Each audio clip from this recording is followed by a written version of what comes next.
Hello students, मैं हूं अरुण आर्यन और एक बार फिर से आपका स्वागत करता हूं आपके अपने इस चैनल मैथमेटिक्स गुरु में। तो आइए स्टूडेंट्स, आज के इस लेक्चर में हम लोग ये समझेंगे कि क्लास 10th के प्रैक्टिकल के कॉपी को हम कैसे फिलअप करते हैं। अगर आपको भी क्लास 10th के प्रैक्टिकल को फिलअप करने में दिक्कत आता है तो आप इस वीडियो को बिना स्किप किए एंड तक जरूर देखिए, क्योंकि ये जो आपका प्रैक्टिकल है ये आपके लिए बहुत ही ज्यादा इंपॉर्टेंट है। ये आपको 40 नंबर दे के जाएंगी और ये 40 नंबर आपके लिए बहुत ही ज्यादा महत्वपूर्ण है। जैसा कि आप जानते हैं, एक नंबर आपके लिए बहुत ही ज्यादा महत्वपूर्ण होता है। आप बहुत सारे एक नंबर वाले क्वेश्चन को याद करते हैं तब जाकर आपको एक नंबर मिलता है, बट ये आपका 40 नंबर का सवाल है। इसलिए आप यहाँ पे अच्छी तरह से कंसंट्रेट करिएगा और समझने की कोशिश करिएगा। अगर आप अच्छी तरह से लिखते हैं तो आपके टीचर आपको अच्छी नंबर देंगे, इसलिए आप इसको अच्छी तरह से समझने की कोशिश करिए। तो आइए स्टूडेंट्स, बिना टाइम को वेस्ट किए हम इसको स्टार्ट करेंगे। सबसे पहले हम विज्ञान को देखेंगे। हमारे पास विज्ञान है और सामाजिक विज्ञान है, दोनों है। दोनों से 20-20 नंबर दिया जाता है। तो सबसे पहले हम विज्ञान को देखेंगे। तो जैसा कि आप जानते हैं, विज्ञान में क्या क्या आता है? भौतिकी, रसायन और जीव विज्ञान। ओके, ये तीनों आते हैं। देखिए, आपको नीचे यहाँ पे दिया गया है नाम फिलअप करने के लिए। यहाँ पे नीचे आपको नाम, क्लास और स्कूल का नाम फिलअप करना है। इसको आप फिलअप कर लेंगे तो आपके लिए बहुत ही ज्यादा बेटर होगा। अब आइए आगे वाले पेज में देखते हैं क्या दिया गया है। देखिए, आगे वाले पेज में कहा जा रहा है, जैसा कि आप यहाँ पे देख सकते हैं, इस पेज में हमें यहाँ पे नीचे दिया गया है। देखिए, ये है आपका प्रमाण पत्र, और ये जो प्रमाण पत्र है ये आपको फिलअप करने के लिए नहीं दिया गया है, ये आपके स्कूल टीचर फिलअप करेंगे। इसलिए आप यहाँ पे कुछ भी मत करिए, इसको ऐसे ही छोड़ दीजिए।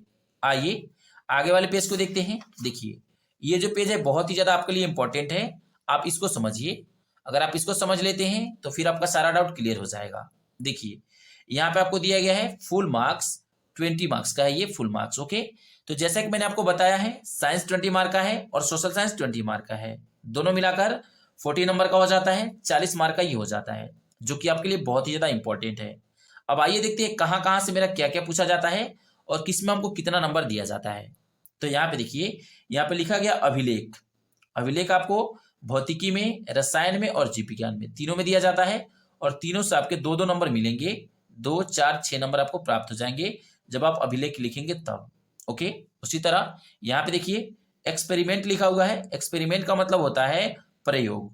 बहुत सारे स्कूल होते हैं जहाँ पे लैब होता है, वहां पे आपको एक्सपेरिमेंट करवाया जाता है और आपको नंबर दिया जाता है वहां पे जोड़ के। भौतिक में दिया जाता है 4, रसायन में दिया जाता है 4 और जीव विज्ञान में 4। कुल मिलाकर 11 हो गए। लेकिन बहुत सारे ऐसे भी स्कूल हैं जहां पे एक्सपेरिमेंट नहीं होता है, डायरेक्टली नंबर दे दिया जाता है। तो आप इसके लिए वरी मत होइए, आप इसके लिए टेंशन मत लीजिए। ओके, ये आपका हो जाएगा। कहीं भी लैब में नहीं लिया जाता है कुछ भी, सिर्फ ये ढकोसला है और कुछ नहीं है। आइए आगे देखते हैं। यहाँ पे देखिए, यहाँ पे दिया गया मौखिक प्रश्नोत्तर, मतलब आपसे मौखिक भी पूछा जाएगा कुछ प्रश्न। देखिए, फिजिक्स में 1, रसायन में 1 और जीव विज्ञान में 1, मतलब कुल मिलाकर 3 प्रश्न आपसे पूछे जाएंगे मौखिक। बट पूछा नहीं जाता है, ये ऐसे ही दिया गया है। बहुत सारे स्कूल में पूछा भी जाता होगा, बट 99% स्कूल में नहीं पूछा जाता है। तो आप इसके लिए टेंशन मत लीजिए, आप सिर्फ राइटिंग बनाकर लिखिए और इसको ले जाकर अपने स्कूल में जमा कर दीजिए। अगर आप राइटिंग बनाकर लिखते हैं तो आपको अच्छे नंबर प्राप्त होंगी, इसलिए आप राइटिंग पे ज्यादा ध्यान दीजिएगा। अब आइए आगे देखते हैं। यहाँ पे देखिए, ये आपका मेन टॉपिक है, इसको आप अच्छी तरह से समझिएगा। अगर आप इसको अच्छी तरह से समझ जाते हैं तो फिर आपको कहीं भी दिक्कत नहीं होगा। देखिए, ये आपका मेन टॉपिक। सबसे पहले यहाँ पे दिया गया serial number, name of experiment, date, page number, teacher signature and remarks. देखिए, इन सभी को आपको नहीं फिलअप करना है। सबसे पहले यहाँ पे दिया गया भौतिक विज्ञान, तो सबसे पहले भौतिक विज्ञान का देखेंगे, आपको जो भी लिखना होगा उसको। तो आइए हम भौतिक विज्ञान में देखेंगे। सबसे पहले देखेंगे एक्सपेरिमेंट नंबर 1 को। ये मेरा भौतिकी, इसमें एक्सपेरिमेंट नंबर ये है 1। ओके, तो एक्सपेरिमेंट नंबर 1 को हमने यहाँ पे नोट किया है। दूरस्थ वस्तु के अवतल दर्पण में बनने वाले प्रतिबिंब द्वारा दर्पण की फोकस दूरी ज्ञात करना। यहाँ पे देखिए, हमने इसको यहाँ पे नोट कर लिया है। जो भी प्रयोग का नाम होगा उसको आपको यहाँ पे नोट कर लेना है। हालांकि यहाँ दिया भी गया है, देख सकते हैं आप, यहाँ पे इधर साइड में दिया जाता है। ये दिया गया है आपका एक्सपेरिमेंट नंबर 1, दूरस्थ वस्तु का प्रतिबिंब लेते हुए अवतल दर्पण की फोकस दूरी ज्ञात करना। तो देखिए, यही है दूरस्थ वस्तु के अवतल दर्पण में बनने वाले प्रतिबिंब द्वारा दर्पण की फोकस दूरी ज्ञात करना, ये है। तो हमने इसी को यहाँ पे नोट कर लिया जो आपको दिया गया था। ओके, इसको हमने यहाँ पे नोट कर लिया, ये आपका प्रयोग का नाम है। तो प्रयोग का नाम आप जरूर नोट करिएगा, हमने यहाँ पे नोट कर लिया। अब देखिए, ये जो प्रयोग है इसको हमने 2 पेज में लिखा है, पेज नंबर 1 और पेज नंबर 2। तो हमने यहाँ पे नोट किया है पेज 1 से पेज 2 तक। आप ऐसे भी नोट कर सकते थे, 1 to 2 हमने यहाँ पे नोट भी किया है, आप ऐसे नोट कर सकते हैं। उसी तरह एक और हमने क्वेश्चन लिया है, देखिए दूरस्थ वस्तु का प्रतिबिंब लेते हुए उत्तल लेंस की फोकस दूरी ज्ञात कीजिए। ये भी हमने लिया है, आप यहाँ पे देख सकते हैं। देखिए ये 3 में दिया गया है, 3 में कहा जा रहा है दूरस्थ बिंदु के प्रतिबिंब लेते हुए उत्तल लेंस की फोकस दूरी ज्ञात करिए। ओके, तो हमने यहाँ पे इसको नोट कर लिया है, ये हमें कहा गया है। अब देखिए इन दोनों को हमने यहाँ पे नोट किया है। ये जो हमने नोट किया है ये 3 पेज में और चौथे पेज में, मतलब 3 नंबर पेज में और 4 नंबर पेज में ये मेरा पूरा का पूरा कंप्लीट हो गया है। तो इसको हमने यहाँ पे नोट कर लिया है। जितना पेज में कंप्लीट होगा उसको आपको यहाँ पे नोट कर लेना है। ये 1 से 2 नंबर पेज तक था और ये 3 से 4 नंबर पेज तक है, तो हमने इसको नोट कर लिया। उसी तरह यहाँ पे देखिए ये हमें दिया गया था, हमने इसको नोट किया है। और जो भी आपके बुक में दिया गया है उसको आप नोट कर लेंगे। देखिए एक्सपेरिमेंट नंबर 1 में आप देख सकते हैं ये प्रयोग का नाम ऊपर दिया गया था। उसके बाद यहाँ पे आवश्यक उपकरण कहा जा रहा है जो कि यहाँ पे दिया गया है, इसको हमने यहाँ पे नोट कर लिया है। उसी तरह आगे भी देख सकते हैं, यहाँ पे सिद्धांत कहा जा रहा है तो सिद्धांत को हमने यहाँ पे नोट कर लिया। फिर आगे देखिए यहाँ नीचे आप देख सकते हैं प्रयोग विधि कहा जा रहा है, तो प्रयोग विधि यहाँ पे दिया गया है, इन सभी को हमने नोट कर लिया। साथ ही साथ आपको चित्र भी दिया गया है, तो आपको चित्र भी बनाना है। चित्र अगर बनाएंगे तो और भी बेटर होगा आपके लिए, इसलिए चित्र आप जरूर बनाइए। यहाँ पे देखिए इसमें हमें कहा जा रहा है अवलोकन, तो आप यहाँ पे देख सकते हैं अवलोकन एवं गणना। तो अवलोकन ये दिया गया है, इसको हमने यहाँ पे नोट कर लिया है। गणना ये नीचे दिया गया है, इसको हमने यहाँ पे गणना में नोट कर लिया, नीचे आप देख सकते हैं यहाँ पे। ओके, उसी तरह देखिए निष्कर्ष कहा जा रहा है, तो यहाँ पे दिया गया निष्कर्ष, इसको हमने नोट कर लिया है। यहाँ पे देखिए उसी तरह सावधानियां, तो सावधानियां यहाँ पहले से रिटेन है, देखिए ये पहले से दिया गया है, तो इसको नोट करने की जरूरत नहीं है, सावधानी पहले से दिया गया है। ओके, तो इस प्रकार आप समझ गए एक्सपेरिमेंट नंबर 1 को। देखिए हमने इसका फिगर यहाँ पे ड्रॉ किया है, फिगर आप जरूर ड्रॉ करें, ये आपके लिए बहुत ही ज्यादा इंपॉर्टेंट है। फिगर ड्रॉ करना बहुत ही ज्यादा जरूरी है, तो हमने यहाँ पे फिगर ड्रॉ कर लिया। अगर आप फिगर ड्रॉ करते हैं तो आपको बेटर मार्क मिलेंगे, इसलिए आप फिगर जरूर ड्रॉ करिए। आइए देखते हैं दूसरे एक्सपेरिमेंट नंबर को। यहाँ पे देखिए ये है मेरा एक्सपेरिमेंट नंबर 3, लेकिन यहाँ पे दिया गया है एक्सपेरिमेंट नंबर 2, बट आपकी किताब में ये 3 नंबर पे है, तो हमने यहाँ पे आपको बताया है पीछे, आप यहाँ पे देख सकते हैं ये है एक्सपेरिमेंट नंबर 3। ओके, तो हमने इसको यहाँ पे नोट कर लिया है। इसमें हमें क्वेश्चन खोजना है दूरस्थ वस्तु का प्रतिबिंब लेते हुए उत्तल लेंस की फोकस दूरी ज्ञात कीजिए। तो यही है दूरस्थ बिंब का प्रतिबिंब लेते हुए उत्तल लेंस की फोकस दूरी ज्ञात करिए, ये में दिया गया है। और यहाँ पे मैं जो भी दिया गया उसको नोट कर लीजिए। आवश्यक उपकरण कहा जा रहा है तो हमने यहाँ पे नोट कर लिया। उसी तरह यहाँ पे देखिए सिद्धांत कहा जा रहा है यहाँ पे, तो हम सिद्धांत को नोट करेंगे। देखिए हमने यहाँ पे सिद्धांत को नोट कर लिया पहले से ही। आगे देखिए यहाँ पे आगे दिया गया प्रयोग विधि, तो हमने प्रयोग विधि भी नोट किया है। देखिए ये मेरा प्रयोग विधि, इसको हमने यहाँ पे नोट कर लिया है। अब आगे क्या कहा जा रहा है देख लीजिए, आगे ये आपको दिया गया है, ध्यान से देखिएगा और समझने की कोशिश करिएगा। ये आपको अवलोकन दिया गया है, तो आपके बुक में यहाँ पे अवलोकन दिया गया है, सिर्फ आपको यहाँ पे देख के इसको नोट कर लेना है, ये आपको दिया गया है। हमने यहाँ पे नोट कर लिया देखिए अवलोकन को। उसके बाद ये गणना है, मतलब कैलकुलेशन है, तो ये मेरा कैलकुलेशन है, इसको हमने यहाँ पे नोट कर लिया। साथ ही साथ ये आपको दिया गया निष्कर्ष, हमने निष्कर्ष यहाँ पे नोट किया है, आप यहाँ पे नीचे देख सकते हैं निष्कर्ष। और साथ ही साथ ये सावधानी तो पहले से ही दिया गया है, तो सावधानी नोट करने की जरूरत नहीं है। इस प्रकार ये आपका कंप्लीट हो जाता है। आपको तीनों विषय में से 2-2 क्वेश्चन नोट करने हैं। ओके, तो हमने फिजिक्स में से 2 क्वेश्चन नोट कर लिया और साथ ही साथ हमने दोनों का यहाँ पे फिगर भी ड्रॉ कर लिया है, देख सकते हैं आप यहाँ पे, इसका भी हमने फिगर ड्रॉ किया है। फिगर बनाना आप ना भूले, ये आपके लिए बहुत ही ज्यादा इंपॉर्टेंट है। ओके, इसलिए आप फिगर जरूर बनाइए। तो हमने फिजिक्स में से 2 क्वेश्चन नोट कर लिया। उसी तरह आप केमिस्ट्री में से 2 क्वेश्चन ले सकते हैं और बायोलॉजी में से भी 2 क्वेश्चन ले सकते हैं आगे। ओके, और जितना नंबर पेज में लिखेंगे उसको आप यहाँ पे जरूर नोट करेंगे। देखिए हम बताते हैं कहाँ पे नोट करना है। यहाँ पे देखिए हमने यहाँ पे पेज नंबर नोट किया है, पेज नंबर 1 से 2 तक। देखिए ये जो क्वेश्चन है पेज नंबर 1 से लेकर पेज नंबर 2 तक है, तो हमने पेज नंबर 1 से पेज नंबर 2 यहाँ पे नोट कर लिया है। इस तरह आप पेज भी नोट करेंगे तो बेटर होगा। देखिए हमने रसायन शास्त्र में भी 2 क्वेश्चन नोट किया है। पीएच पेपर सार्वत्रिक सूचक विलयन का उपयोग करके पीएच मान ज्ञात करना, हमने ये भी नोट किया है। आगे आप देख सकते हैं यहाँ पे, आइए यहाँ पे देखिए ये आपको क्या दिया गया है, ये दूसरा क्वेश्चन है। एक और क्वेश्चन आपको दिया गया वो इस साइड में, आइए देख लेते हैं। देखिए यहाँ से आपका है रसायन विज्ञान। ओके, ये रसायन विज्ञान चालू हो जाता है।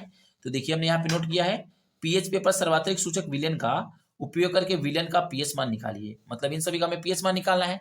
देखिए हमें जो भी दिया गया है उसको हमने यहाँ पे नोट कर लिया है।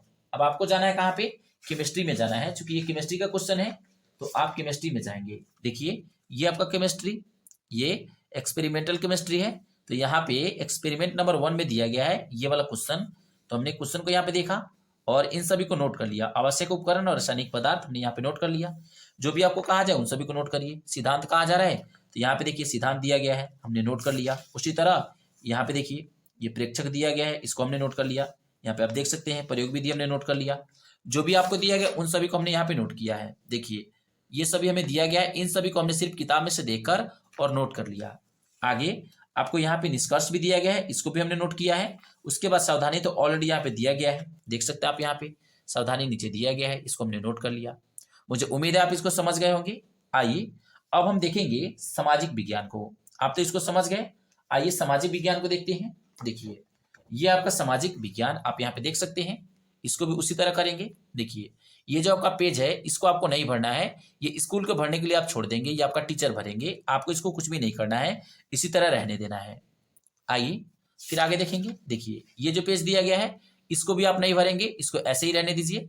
जब आप स्कूल में जाएंगे तो आपको टीचर जैसे कहेंगे वैसे आपको भर लेना है। ओके, इसको आपको अभी छोड़ देना है। फिर आगे देखिए इसको छोड़ देना है। अब ये आपका मेन टॉपिक है, इसको अगर आप ध्यान से समझ जाते हैं तो फिर आपको कोई भी दिक्कत नहीं होगा, आपको यहीं पे समझना है। देखिए कहा जा रहा है serial number, experiments, date, page number, teacher signature and remark. Okay, तो एक्सपेरिमेंट, आप जो भी एक्सपेरिमेंट नोट करेंगे उसको आप यहाँ पे नोट कर लेंगे। आइए सामाजिक विज्ञान में देखते हैं। मान लीजिए हम पहले वाले एक्सपेरिमेंट को नोट करते हैं। ये मेरा एक्सपेरिमेंट नंबर 1, परियोजना कार्य 1। ओके, तो आप यहाँ पे नोट करेंगे परियोजना कार्य 1 को। क्या दिया गया है? परियोजना कार्य का नाम है संभाव्य संसाधनों का सर्वेक्षण एवं उनका विकास और उपयोग। तो हमने इसके यहाँ पे नोट कर लिया है। जो भी इसका नाम होगा उसको आप यहाँ पे नोट कर देंगे 1 नंबर में। ओके, और जितना पेज में होगा उसको नोट कर देना है। हमने पेज नंबर 1 और पेज नंबर 2 दोनों में नोट किया है, इसलिए हमने इसको यहाँ पे नोट कर लिया। आगे देख लीजिए, आगे यहाँ पे दिया गया है, ये तो मेरा फर्स्ट वाला था, एक्सपेरिमेंट फर्स्ट है। आइए पहले इसको समझ लेते हैं। देखिए फर्स्ट एक्सपेरिमेंट ये है परियोजना रिपोर्ट संख्या 1। यहाँ पे आप देख सकते हैं परियोजना कार्य संख्या कितना है? 1 है, तो हमने यहाँ पे 1 नोट कर लिया। पेज नंबर 1 है तो हमने पेज नंबर 1 नोट कर लिया। अब यहाँ पे आपको दिया गया परियोजना कार्य का नाम, यहाँ से आप शुरू करेंगे। यहाँ से आपको शुरू नहीं करना है, इसको आपको नहीं लिखना है, आप यहाँ से शुरू करेंगे परियोजना कार्य का नाम। तो हमने यहाँ से शुरू किया। देखिए इसको आप ब्लैक पेन से लिखेंगे और बाकी सभी को ब्लू पेन से। फिर यहाँ पे ये ब्लैक पेन से, बाकी सभी को ब्लू पेन से। तो आपका बहुत ही ज्यादा राइटिंग अच्छा दिखाई देगा, बेटर दिखाई देगा, इसलिए आप ब्लैक और ब्लू दोनों यूज करें। इसको ब्लैक से, इसको ब्लू से, ब्लैक ब्लू, इन सभी को नोट कर लेना है। देखिए हमने इन सभी को यहाँ तक नोट कर लिया है। फिर आगे भी हमने नोट किया है, एक पेज में नहीं हुआ है तो इसको हमने दूसरे पेज में नोट किया है। यहाँ पे देखिए हमने इसको दूसरा पेज में नोट कर लिया। यहाँ पे आप देख सकते हैं हमने 2 पेज में नोट किया है, तो इसीलिए हमने यहाँ पे नोट किया था पेज 1 और पेज 2, पीछे आपने देखा है। उसी तरह मान लीजिए कि आप एक्सपेरिमेंट नंबर 2 को नोट करते हैं, या फिर 4 को नोट करते हैं, या फिर 3 को नोट करते हैं। तो हमने एक्सपेरिमेंट नंबर 4 को नोट किया है। देखिए यहाँ पे लिखा गया है परियोजना रिपोर्ट संख्या 4, हमने 4 को नोट किया है। आइए यहाँ पे देखिए यह है परियोजना कार्य 4, हमने इसको नोट कर लिया। आपको यहाँ से शुरू करना है, परियोजना कार्य का नाम आपको उधर भी नोट करना है जैसे कि मैंने आपको पीछे बताया है, और उसके बाद यहाँ भी नोट करना है। देखिए यहाँ पे आपको नोट कर लेना है जिले में बहने वाली, यहाँ पे कहा जा रहा है जिले में बहने वाली नदियों के जल उपयोग की क्या कहा जा रहा है? कार्य योजना। ओके, इसको हमने यहाँ पे नोट कर लिया है, परियोजना कार्य का नाम है तो हमने इसको नोट कर लिया। अब यहाँ पे परियोजना का उद्देश्य हमने नोट कर लिया, जो भी हमें दिया गया है उन सभी को हम नोट करेंगे ब्लैक और ब्लू दोनों का यूज करके। इसको ब्लैक से, बाकी सभी को ब्लू को, इसको ब्लैक से, बाकी सभी को ब्लू से। ओके, उसी तरह इन सभी को भी करना है। तो यहाँ तक हमने सभी को नोट कर लिया है, देख सकते हैं आप। यहाँ पे मेरा यहाँ पे नहीं हुआ है पूरा कंप्लीट, तो हमने इस साइड में भी नोट किया है, आप यहाँ पे देख सकते हो। हमने पेज नंबर 3 और पेज नंबर 4 दोनों में नोट किया है, तो हमने इसीलिए यहाँ पे नोट किया था, पीछे आप देख सकते हैं। ये मेरा बहुत ही ज्यादा इंपॉर्टेंट है, इसलिए हमने यहाँ पे नोट किया था। देखिए हमने पहले वाले को पेज 1 से लेकर 2 तक में लिखा था, दूसरे वाले को 3 से लेकर 4 तक। आप आगे तक और भी ले सकते हैं। देखिए यहाँ पे 7 क्वेश्चन कहा जा रहा है, आप 7 को लेंगे और डेट भी भरेंगे साथ ही साथ। आप डेट जो चाहे भर सकते हैं, चाहे तो एक ही दिन का पूरा भर लीजिए, या फिर चाहे तो अलग अलग डेट भर लीजिए, वो आपके ऊपर डिपेंड करता है आप कब भरना चाहते हैं। तो इस प्रकार स्टूडेंट्स ये आपका समाप्त हो जाता है। मुझे उम्मीद है कि आप इसको समझ गए होंगे। अगर फिर भी आपको कहीं डाउट है तो आप कमेंट बॉक्स में पूछ सकते हैं। तो आइए स्टूडेंट्स अब हम आगे बढ़ते हैं। आगे बढ़ने से पहले स्टूडेंट्स, अगर अभी तक आपने हमारे इस चैनल को सब्सक्राइब नहीं किया है तो जल्दी से आप हमारे इस चैनल को सब्सक्राइब कर लीजिए, ताकि रोजाना आने वाली वीडियोस की नोटिफिकेशन आपको समय समय पर मिलती रहे। Thank you students, thanks for watching this video. Keep loving, keep supporting.